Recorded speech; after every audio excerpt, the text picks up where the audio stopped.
Você irá passar o tempo ou participar. Sua história você vai contar ou vai guardar. Haverá canções sobre as tuas ações. Está na hora de escolher, só tu podes fazer. As you join in the legend of Everfree. As you join in the legend of Everfree. Que vas-tu faire de beau du temps qui t'est imparti? Vas-tu faire tes preuves? Vas-tu vaincre tes phobies?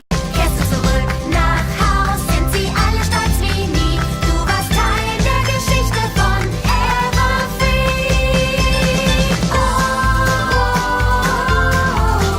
Du bist Teil der Geschichte von Everfree.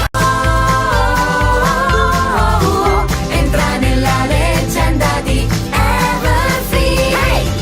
La tua gloria puoi trovare, una stella diverrai y aprender las enseñanzas y quién eres en verdad. Te perderás así o en la historia quedarás. Czy historia ta ma jeszcze brzmieć przez wiele lat? Potem do domu wróć, wspominając dawne dni i swą rolę w legendzie o